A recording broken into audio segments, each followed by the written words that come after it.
Thank you for listening to this podcast from TRE, Talk Radio Europe, your voice in Spain and around the world.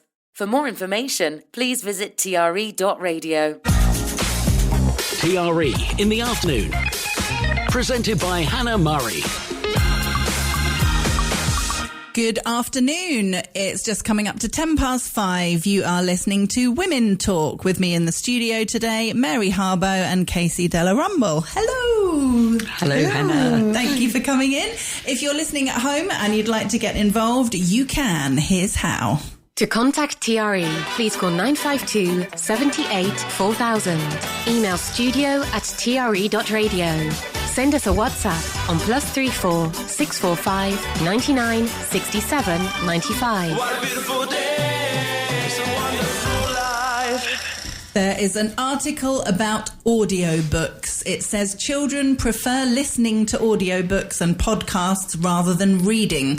The National Literacy Trust said it is the first time more chose audio since it began examining listening habits in 2020. Surprising? Maybe not? I don't think it's surprising at all. I actually love Audible. Yeah. I'm a huge fan. I think, there's one thing sitting down and being able to read a book, but it does take a lot of time. Yeah. And Audible, you can do all the boring, mundane stuff and still be listening. Yeah. And for me, the ideal combination is both. When you've got a really big book which maybe needs some map or it needs sort of character lists or so. Well, I'm thinking because I'm listening to Tombland at the moment, which is a big book. But the one I really also enjoyed very much was The Covenant of Water, which is also huge and set in India. Yeah, a really lovely one. Could recommend that. But again, it spans generations and generations, and it was lovely to have the book, which somebody gave me as a present, and listen to it and then be able to go back and see how the names were and so forth. Oh, no. Did you do both them at the same time or did you read the book then listen? Oh, you were doing... bit wow. by bit. Yeah, lovely. And that didn't confuse? No. Loved it. Oh, how nice. Because I had the voice in my head and... No, I think that's really, really nice. And for just light novels... It's just great to be able to listen to them as well. Yeah. I've never got into it. And I really need to because everybody recommends it to me all the time. I love podcasts. I listen to podcasts all the time. But I just kind of have in my head that I need to be concentrating whilst listening to a novel. I feel like if I was doing something else, I probably won't be listening to the dialogue. So I think if I'm going to be sitting down and concentrating on what I'm listening to, I might as well be reading it. Oh, no, I feel, though, that actually even driving, if you're driving... That's when I mainly listen to podcasts. Yeah. To listen is good. I mean, there are people who say it's not reading. And I've had this at a reading group that I was a member of, a book club, and they sort of, I'm not sure about that. Oh, really? I wouldn't have got through the books, though, otherwise. I know I wouldn't have done. And I don't think it's cheating. And I think that if children are introduced to books and the stories in that way, and they find it easier to accept it that way, rather than actually turning pages, as long as they know how to read, which, of course, is... maybe a different issue. Yeah, I absolutely love books. Yeah, I like the feel of books, I like the smell of books, and one of my favourite memories as a child was going to the library. They're non-existent now. Going to the library and getting out books. But yeah, like you say, Mary, I think especially maybe for children that have problems with the reading, like dyslexia and things like that. It's a gateway for them to be able to have that enjoyable experience that we have from reading, but without the challenges that they face. But yeah, so I listen to many more novels and books because I have the option of both. There's certain things I like to read in paper, but a bit of the chick lit and all the things a bit more kind of what I call it McDonald's literature. I can definitely do an Audible. No problem. Oh, I need to do it. I can't believe it's taken me this long. And they're beautifully read. I mean, really beautifully read. Yeah. Yeah, I did try and actually gave up on, I think it's called Mythos, the one that's... Stephen Fry. Yeah, Stephen Fry's book. I really wanted to know more about Greek gods, and I thought this'll do it. With the pictures. Do you know what? I couldn't. I couldn't. And I love Stephen Fry. I love Stephen Fry, but I'm not great with Greek mythology either. Yeah. It kind of went in one ear and out the other, and in the middle it didn't sit nicely. Yeah. Yes, not a fan particularly of Greek mythology.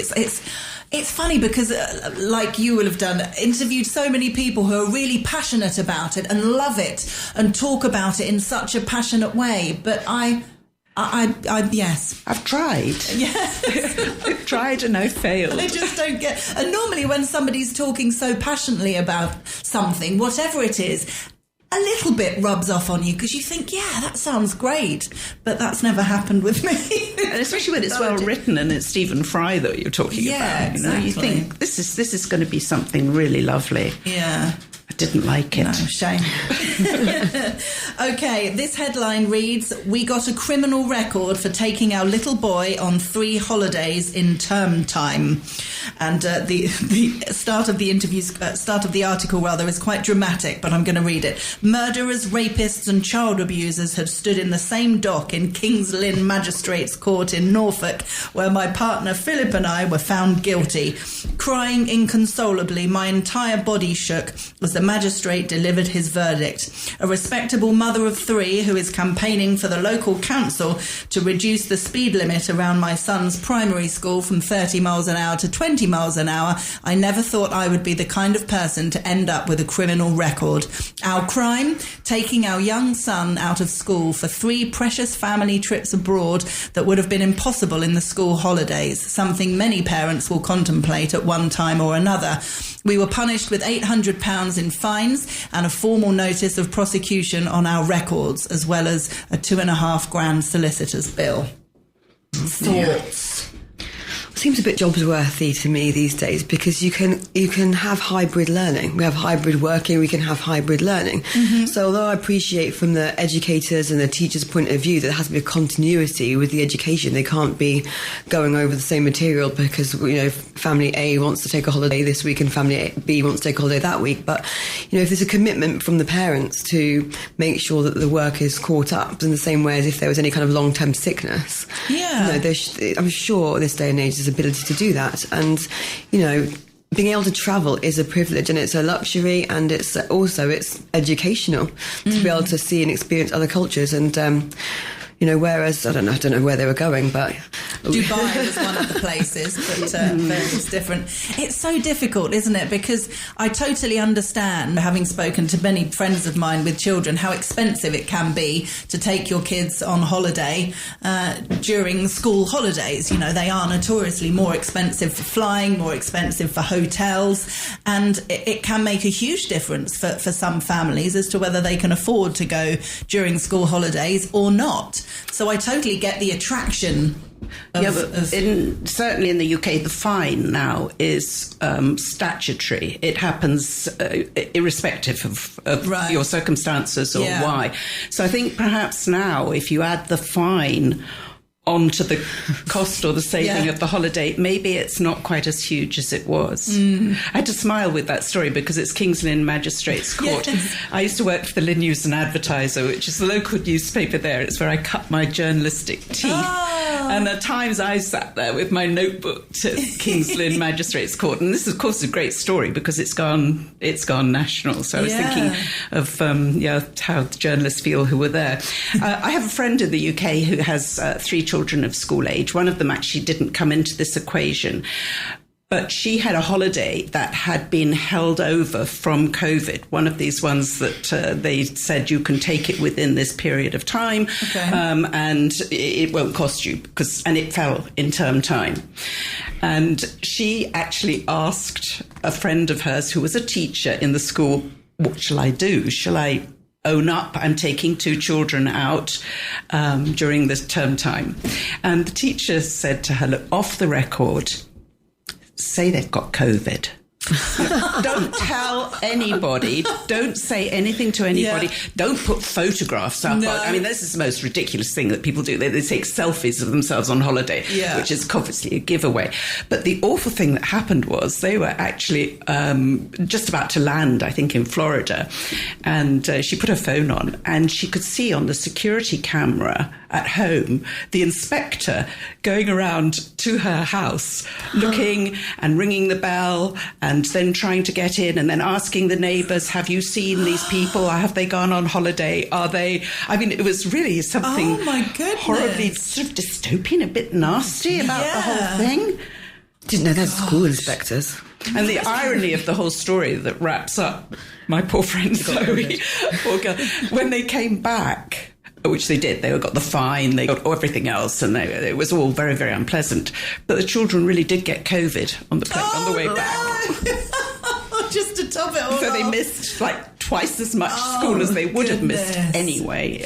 Well, I mean, I think that's really, it's one thing to, not be allowed to put photos up and things, which a lot of people enjoy doing on social media when they go on holiday. I, for sure, am one of them. So I totally get the attraction of, look at where we are and this is nice and this is my lunch and whatever else. But to have to say to your kids, you cannot tell your friends that you are on holiday. You've got to lie and pretend that you've been in bed miserable for the last 2 weeks, as opposed to, riding camels across the desert in Egypt or whatever they might have been doing. I mean, that's awful to have to tell your kids to lie about. I think that's actually where my friend's plan went wrong, because I think the children did tell the other children, I'm sure. we're saying we're not, we're going to go to Disneyland. Exactly. Don't tell anyone but. Exactly. And of course, then Go that wrong. child told its parents, who was probably sort of... They were straight on the phone to the school inspector. Yes, someone might have been. But I mean, I get why the rules are in place, because if families and children were constantly on holiday throughout the year, throughout term time, that will make it very difficult for the teachers and also for the kids to catch up. I mean, to be fair, I don't know how much you can rely on all of the parents all of the time covering the syllabus of what the children would be learning at school. I mean, I assume that's unlikely. I actually used to work as a supply teacher in Birmingham in my early 20s, and some of the schools had such a bad retention of staff that every single day they had supply teachers covering the lessons. So I think, okay, in some schools, they've got the opposite problem. The children have got no continuity of the same teacher and the same educator anyway. So it's kind of one rule for one side, and okay, the school is holding up their end of the bargain, and fair enough. But what do you do? Were the teachers not there because they were on holiday? I think the teachers were on long-term sick because of the behaviour of some of the children, actually. But I mean, I'm talking kind of more inner-city kind of schools. Yeah. But, there are schools that have very, very high turnover of teachers, especially in secondary. Yeah, it's a very tricky one, isn't it? I get why the rules are in place, but I get why people break them as well. And so far as this woman was concerned, the King's Lynn woman, it seems also that this was not once, and it wasn't twice. Maybe she had been warned. Right. They sort of blatantly did it 3 times. Yeah. If that's the whole point of a warning, isn't it? If you're warned, you shouldn't do it again under any circumstances. Okay, relationships. For some, sitting in silence during a date can feel excruciatingly awkward. But now a study suggests a bit of quiet can actually be a good thing for couples in certain circumstances. Researchers from the University of Reading asked participants how silent periods with their partners made them feel about their relationship. Couples who saw not talking to each other as being anxious or hostile, possibly triggered by a disagreement, reported more negative emotions. However, natural silences that felt comfortable were linked with positive emotions and higher ratings of how well the relationship fulfilled their needs. So that's kind of obvious, really. But how do we feel about silences within a relationship? When I was younger, I think I quite like to talk.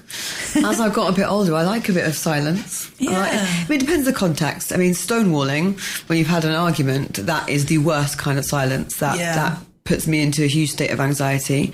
But I do remember when I first was in the company of my husband and we were actually able to sit in silence, I had a thought in my head, this is actually very nice. Yeah. I don't have to be constantly trying to entertain or impress or anything like that. So it was, for me, it was very comforting. But Yeah, if we're in an argument, the worst thing you can do to me is ignore me. That's very it's horrible. Negative. Definitely. I think if you're first dating someone, if you're on a first date and there's silence, then that would come across to me as very awkward. I think when you're first getting to know someone, it should be like, oh, and then you're desperate to tell them stuff, and they're desperate to tell you stuff, and you really want to know about each other. And if it's silent, that's likely to be really awkward and uncomfortable. Of you thinking, I really don't know what to say to this person. But when you've been together for a long time and you already know about each other and you've been through that process, you don't need to fill the silences all the time, and it can be really comfortable and comforting. And sometimes you're tired and you don't want to talk, and you can just say, I can't remember saying it, to be honest, but you can say, can we just sit in quietness for a bit, and that should just be a nice, easy thing to do. I think especially as you talk for a living. This is what you do. And I think that in radio terms, silence is not golden. You just do anything to fill a silence with inane chatter. I have to say, my ex-husband once said to me, Mary, think everything you say. Don't say everything you think. Yes. You just wonder why he is the ex. Yeah, it's nice. Nice, yes. Yeah, absolutely. But it is a comforting thing, isn't it? And I think the same with friends. Often when, depending on how often you see each other, but when friends get together, particularly women, I guess, there's a lot of chatter. You're catching up on things, but you don't always need to be doing that. If you're spending a certain amount of time together, if you're together for the whole day as opposed to an hour's lunch, there can be periods of silence that shouldn't be awkward if you're comfortable friends, I think there's also atmospheres, aren't there? I mean, you can tell whether it's a sort of happy, comfortable silence of, that was a lovely day, whatever. Yeah. Or if there is that after a the row room type silence, which is... Or you've just had a discussion about the bill and then it all goes a bit quiet. How many wines you had at lunch? Yes, exactly. Should we pay for what we've had, or should we just split it? And then there's the silence. It's not quite as comfortable as... Right, we've got an article. I'm going to take a break before we do this. I saw an article today that says 143 travel bugbears that drive us all bonkers when we go away on holiday. We're not going to go through them all, but we will go through a few. Hannah Murray on TRE in the afternoon. Good afternoon. You're listening to Women Talk with me in the studio today, Mary Harbo and Casey Della Rumble. There is an article, as I said, all about travel bugbears. So we're going to go through some of them. One which made me smile: people being surly to security staff when going through the metal detectors. They're only doing their jobs. Try saying thank you. They usually look astonished. So this has happened to me various times when, they pull your suitcase to be inspected, and it's annoying, and, you haven't got anything dodgy in there. But this is a prime example that they are only doing their jobs. And the last time my husband and I were in the UK just before Christmas, and he always gets stopped for some reason. And this particular time we both got stopped.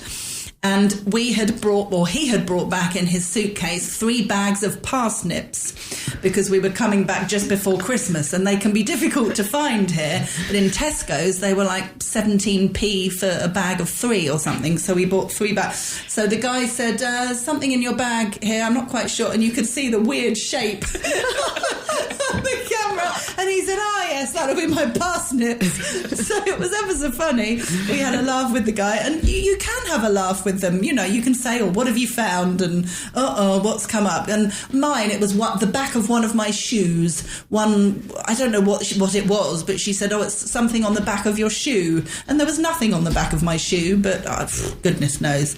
So, unless you're in a massive rush, try and have fun with it, I suppose.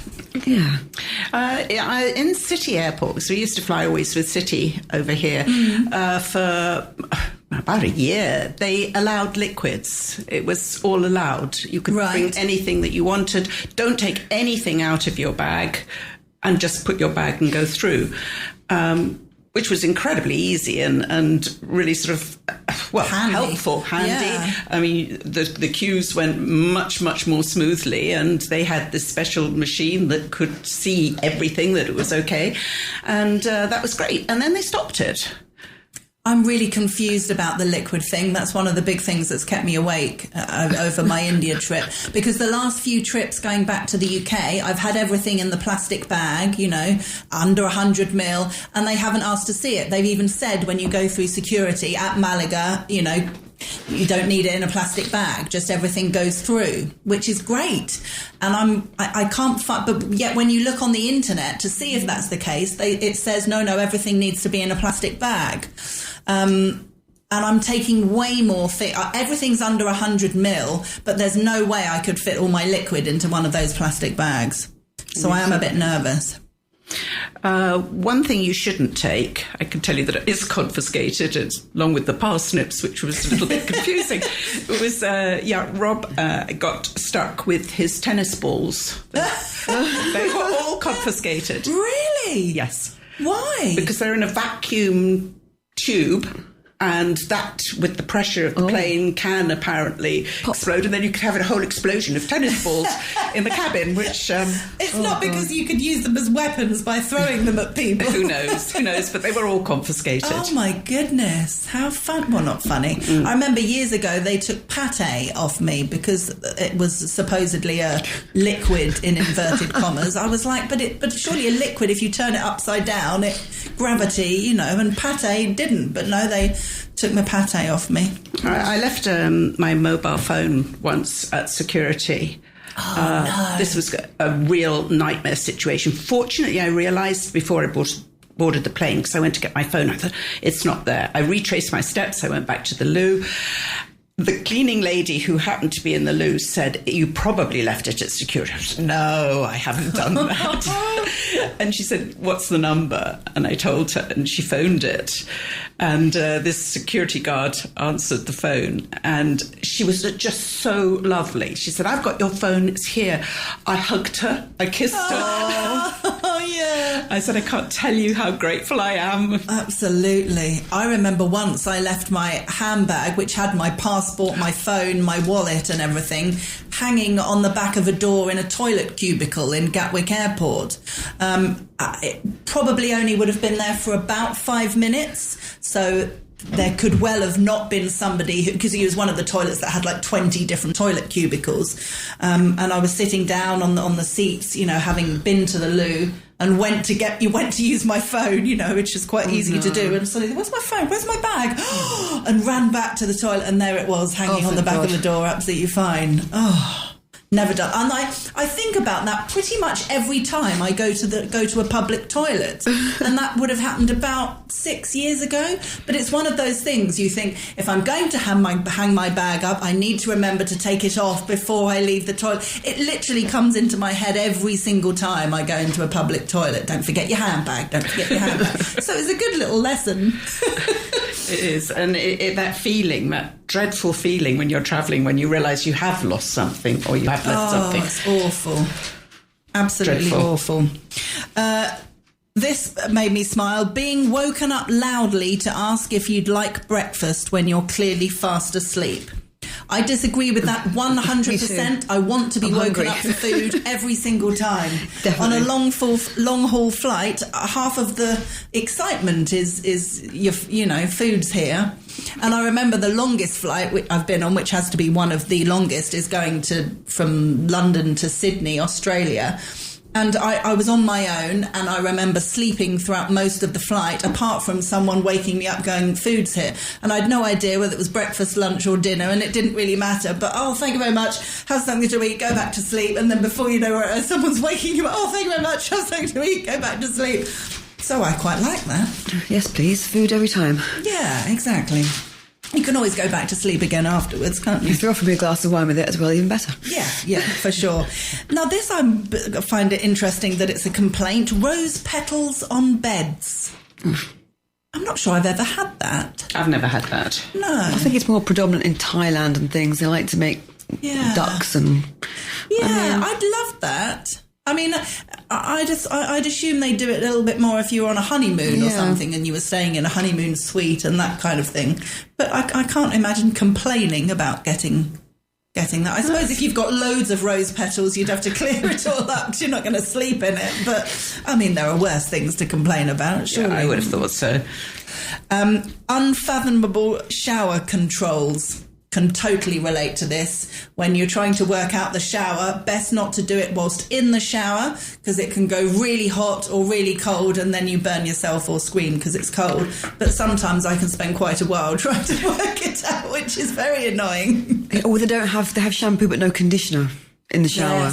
Yes. Or 3-in-1, where you just have one thing that supposedly does everything and you know it's not going to be very good. And you're there with your bag, clear plastic bag of under 100 mils that you've bought and none of it's quite doing the trick. Yes. This is to do with Wi-Fi, having to sign in with your email or date of birth, all for marketing purposes. You know, when you have to fill out those forms, that's really annoying.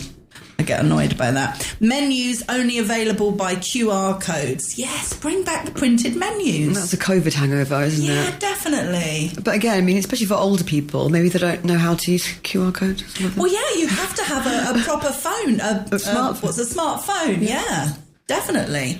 But also, I always feel the need to justify when my husband and I are out and we're looking at menus on our QR phones. No, we do have something to say to each other. We're looking at a menu because people think, oh, look at them, both on their phones. You're looking at a menu. I suppose so. They're not really promoting conversation from the get-go, are they? The first thing they're asking you to do is get on your phone. The whole point of going out to eat is to try and behave more sociable.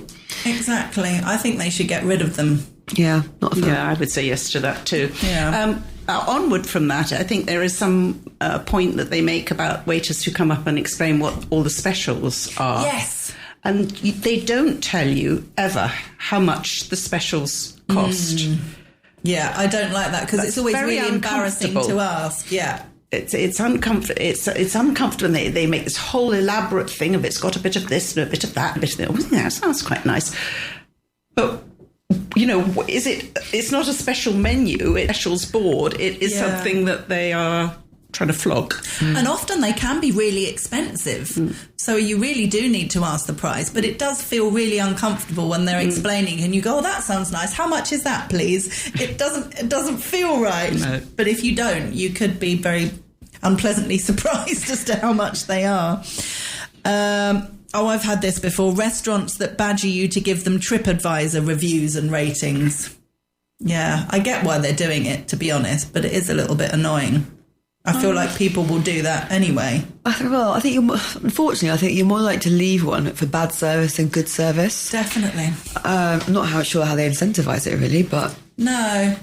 I think there should the good be service is a tip. Or don't leave us a tip, leave us a TripAdvisor. That might be an incentive. Yeah. Don't give us money, give us a TripAdvisor review. I don't know. Yeah. I think you have to join up to TripAdvisor, don't you? Because I've never done it before, and I'm sure someone said to me once, will you give us a good review on TripAdvisor? And I thought, yeah, I will actually, because it's been a really good experience. And I went to log on and it was like, you need to fill out a form. And I thought, I can't be bothered with this. They're incentivised, some of the waiters and waitresses, for the TripAdvisor reviews. And I do remember a good friend of mine that was working in a local restaurant, and it was who could get the most. Oh, we good. actually cheated. Because she was a friend of mine, so we got all the girls' WhatsApp group together and we put a prize in. So everyone that used the TripAdvisor review will get this prize that we'd had surplus. So they couldn't understand how she had 57 5-star reviews. I love that. They were all very creative, and they looked at the menu and they said, we had this and we had that, and so she won €200 at the end of that. So nice one. Brilliant. Mini bars, so like a mini bar in a hotel where they don't give you a price list again. So you just think, oh yeah, I really fancy a water or a Coca-Cola. How much can it be? And then you get the bill when you go and pay, and it's a lot. There should always be a price list, shouldn't there? The worst thing though is when the mini bar's actually empty. Sometimes I've been to hotels and there's nothing in it apart from a bottle of water. Oh, that's annoying. Pointless. Yeah. This is a fascinating subject. Those who pose incessantly for selfies at historic sites. I can't remember what they call it, but there was an article years ago now, and I've never forgotten it, although I have forgotten what they call it. People who take selfies in front of sites that you know, really should not have a photo. Auschwitz, for example, you know, really horrific things that have happened in history. And the idea of someone standing in front of it taking a selfie is such bad taste. It's unbelievable. So, yeah, I kind of get why people would take a selfie. There's a picture of people taking a selfie in front of the Trevi Fountain, which I think is perfectly acceptable. But there's a line, isn't there? Yeah, I think there is. And I think the point that is being made here is sometimes you can hardly get to the Trevi Fountain because of people blocking your way, taking pictures of themselves in front of the Trevi Fountain. Yeah.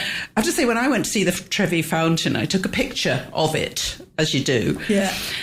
And from that moment on, my phone never really worked properly.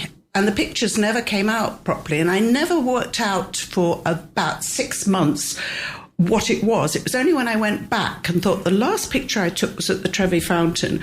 And then somebody said, because the water would have splashed on the lens and made the lens of your phone dirty. Yeah. And that would have been why from then on. So I just pass that on as a tip. Yes, you don't have a good relationship with the Trevi Fountain. Keep your distance from water features. People throwing coins, of course, too, don't they? So it's very much a custom. And obviously there was some splash going on. Yes. I mean, I think most people do selfies these days. It used to be, you know, the odd person that did it, but now it seems like everybody does it because it is a really kind of quick and easy, instead of having to find someone that you hopefully isn't going to run away with your phone, to take a decent picture of you, because that's the other thing. The amount of times I give my camera over to someone to take a picture and they chop the top part of your head off or most of your legs, and you think, how are you looking through that lens and thinking, yes, that's a good shot. You know, when I take random people's photos when they ask them to, I really try and take a great photo. I think of the layout and where they are in relation to the building behind them, and I'll take a landscape one and a portrait one, and they look at it to check, because most people do these days, and they go, oh, that's great, thank you very much. And you think, yeah, nice, you want to take a good photo. You've got to take more than one these days. It has to be at least 20 in the batch. Yeah. I had a lovely experience the other Sunday, very early in the morning. I was on the beach and 2 young people came along on horseback. Oh, lovely. And it was beautiful. The beach was deserted, the sun was rising, and they were young and they were very attractive, very good looking, and clearly they were a bit in love with each other. Oh. And I just thought they looked amazing. And they said, would you take a photo of us? So, yes, absolutely. And they formed a heart with their arms over the horse. I got a really beautiful shot. I was how lovely. Very, very pleased with that one. And it was a lovely moment, and they were very grateful. But obviously when you're on a horseback, you can't really do the selfie thing. No, very difficult. But yes, I love a selfie. But I'm normally the one that ends up taking it. So I'm in the foreground with the massive, round, chubby face, and whoever else is next to me looks all, you know, slim and pretty behind me. So I need to get more into the habit of saying, you do one, and me standing behind and not having the big face at the front. This one, the last one on this subject, which I can totally relate to, I find this incredibly annoying. Anyone listening to music or watching films without headphones on. Or playing games, when you have kids playing games. Or kicking your seat. Yes. But I don't get how on a plane, just coming to this issue, why don't they put all the families and the children at the back together? Why are they randomly put around the cabin to annoy everybody else? Yes, that's a very good point, Mary. But I don't understand how and why, because it normally is children. I mean, sometimes it's adults as well. But how and why parents think it's okay to not say to their child, you know, put your headphones on. They've all got headphones while they're playing a game. Ding, ding, you know, all the noises of a game. And you're trying to sleep or read a book or whatever. As a parent, it would annoy me. So how it's not annoying the next person. They must have some kind of... They probably can't hear it. Absolutely cannot criticise anybody's child. No. I've thought about it many times. You can't say, please don't do that to my chair. Yeah. Or please can you turn the volume down? Or and you should be able to. You have every right to. But you just never know. The parent could so easily... How dare you speak to my child? I mean, really, I've seen it happen. Very unpleasant. Scare me. Scary protective I'd say mother. it. I'd say it. Would you? Stop kicking my seat. Oh, let us know how that goes. We better take another break. Hannah Murray. TRE in the afternoon. Good afternoon. You are listening to Women Talk with me in the studio today, Mary Harbo and Casey Della Rumble. There's an article we started last week, which I'm going to come back to. 14 admirable traits of boomers that prove they're a dying breed. This is baby boomers. We were trying to work it out last week, Mary. I was thinking that they're born around 1950-ish. Is that yes, they are. But they also, I think it goes right through till the mid-60s. I can't remember exactly, but it is, yes, it's over quite a big period. Yeah, I'm one. Okay. See if you can relate to this.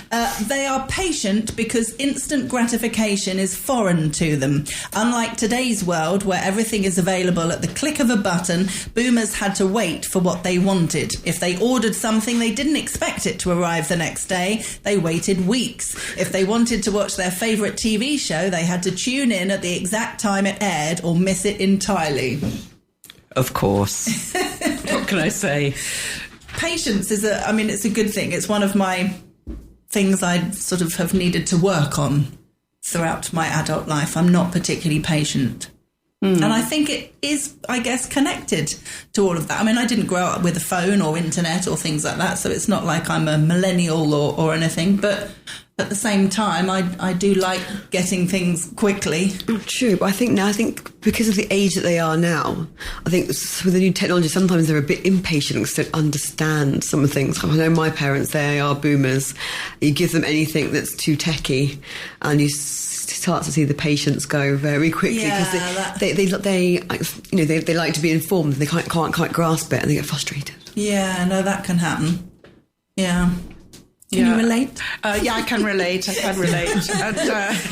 I can relate to the sort of devastating complications of setting up televisions with boxes and sound bars and... Yes, well, I do. I hate that. I can't do that. No. Oh, I really feel good about that. Oh, yes, good. I thought this was an elderly thing. No, definitely not. Well, I'm impatient, you see, so if I don't know how to do it, I get very frustrated very quickly. Well, I wasted 4 hours of my life last Sunday trying to connect a printer.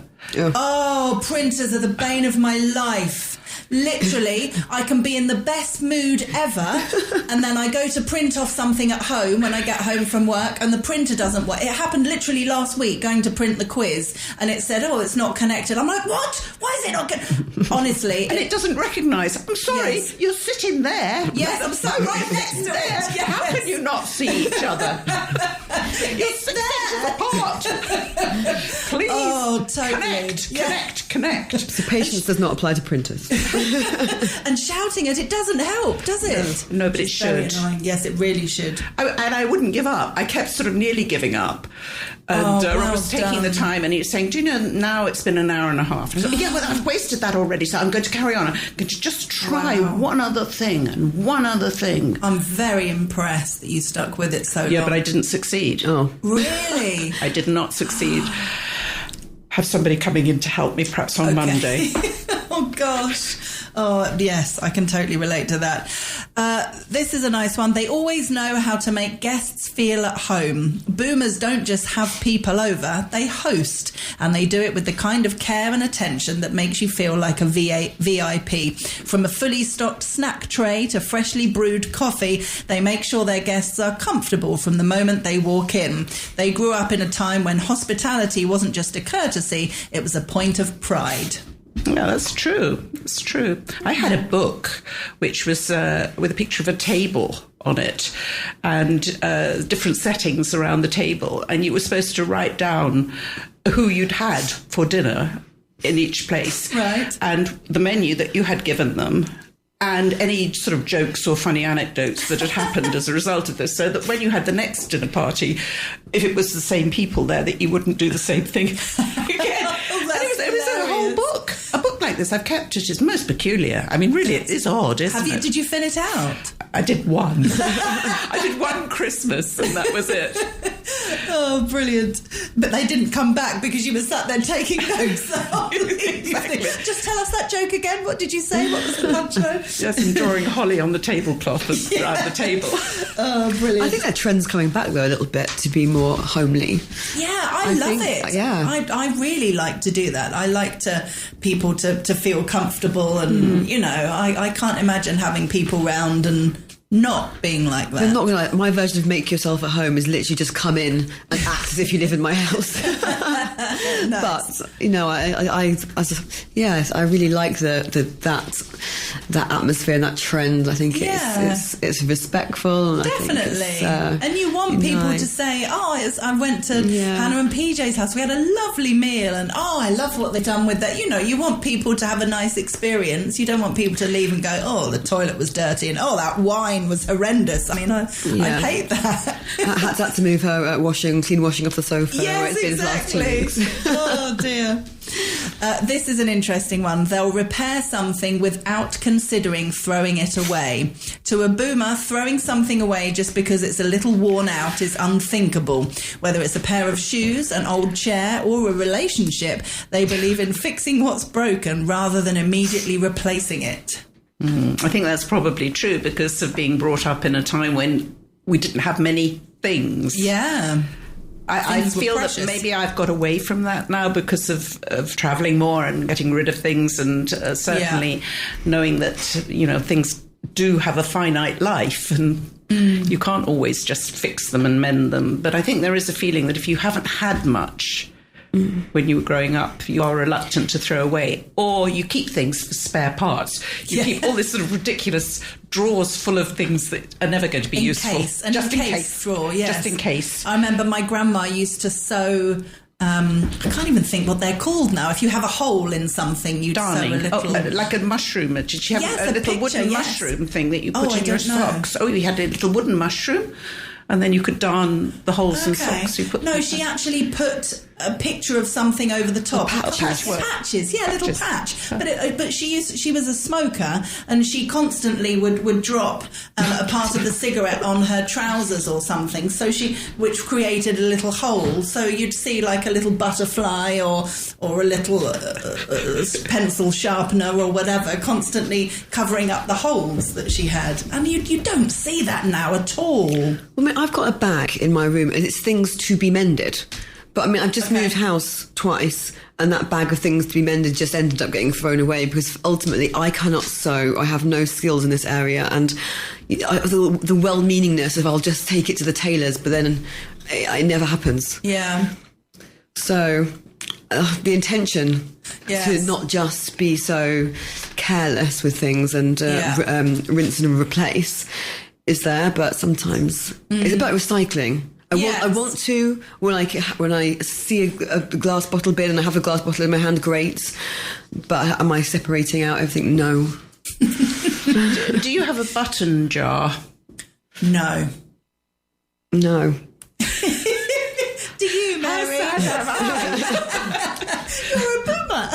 I have a button jar. What do you do when you buy a sweater and they have spare buttons and things on them? I cut them off and put them in a drawer until about 5 years later. I go, what are these buttons for? And throw them in the bin.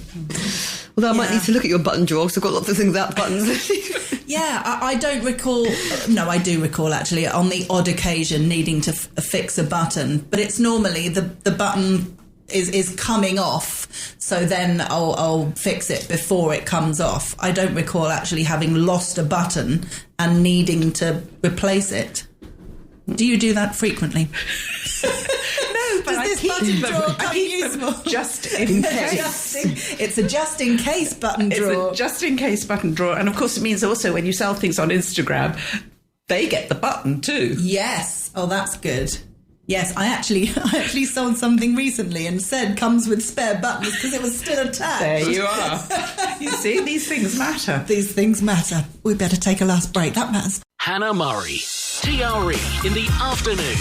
Good afternoon. You're listening to the last part of Women Talk with Mary Harbo and Casey Della Rumble. We've just 3 minutes left, and this is a really interesting subject. Sweden's soft girl trend that celebrates women quitting work. Sweden has a global reputation for championing gender equality. So why are young women embracing a social media trend that celebrates quitting work? 25-year-old Vilma previously had jobs in a grocery store, a care home and a factory. She quit work a year ago to become a stay-at-home girlfriend and says she's never been happier. Her boyfriend works remotely, and while he's at work, she's at the gym, out for coffee or cooking, and he just gives her money, basically. Wonderful. I think it's kind of a backlash, not a backlash, a reaction. I think our millennial era was all about financial freedom and feminism, and we can do the same and earn your own money and financial freedom. And as an ex-financial advisor, I very much believe in financial freedom and being able to have the autonomy. Yeah. I think it's some statistic that in the 70s you could even get a credit card. Yeah. And I saw a meme that said, "So I feel very privileged to have maxed out 3."